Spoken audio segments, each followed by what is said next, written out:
నమస్తే, welcome to today 18 news. దేశవ్యాప్తంగా ఆశా వర్కర్ల కోరికల దినోత్సవం సందర్భంగా ఆశా వర్కర్లకు 26,000 కనీస వేతనం అమలు చేయాలని బీజేపీ ప్రభుత్వం అనుసరిస్తున్న కార్మిక వ్యతిరేక విధానాలు నిరసిస్తూ జూలై 10వ తేదీన దేశవ్యాప్తంగా ఆశా వర్కర్ల కోరిక దినోత్సవం సందర్భంగా సిఐటియు ఆధ్వర్యంలో ఆశా వర్కర్లు మనకొండూరు తహసీల్దార్ కార్యాలయం ముందు ధర్నా చేసి తమ సమస్యలు పరిష్కరించాలని తహసీల్దార్ రాజుకు వినతి పత్రం అందజేయడం జరిగింది.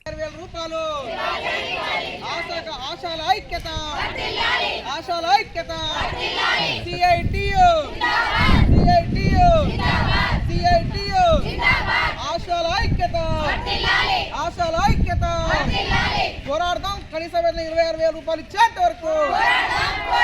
పోరాడదాం కనీస వేతనం 26,000 రూపాయలు ఇచ్చేంత వరకు. పోరాడదాం కనీస వేతనం 26,000 రూపాయలు ఇచ్చేంత వరకు.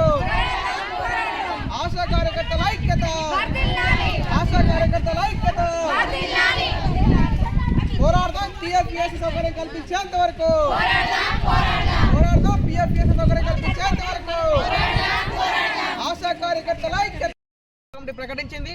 ఈ నేపథ్యంలో కోరికల దినం సందర్భంగా అన్ని తహసీల్దార్ కార్యాలయం ముందు ఆశా కార్యకర్తలు ఎదుర్కొన్న సమస్యల మీద ధర్నాలు చేసి స్థానికంగా ఉన్న తహసీల్దార్ కార్యాలయంలో వినతి పత్రాలు ఇవ్వడం జరుగుతూ ఉన్నది.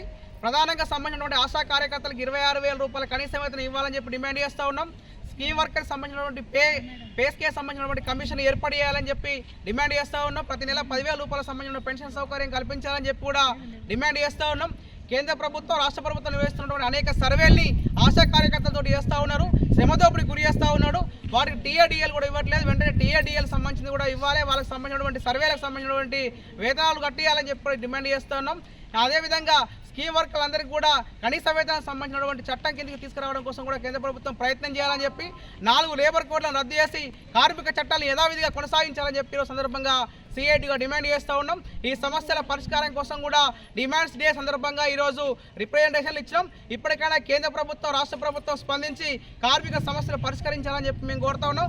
లేని పక్షంలో మొత్తం ఆశా వర్కర్లందరూ కూడా ఐక్యం చేసి ఇతర అసంఘటిత సంఘ కార్మికులతో కూడా ఐక్యం చేసి పెద్ద ఎత్తున కార్మిక హక్కుల పరిరక్షణ కోసం కూడా ఉద్యమం చేస్తామని చెప్పి కూడా హెచ్చరిస్తూ ఉన్నాం. సంపత్ సిఐటియు మనకొండూరు.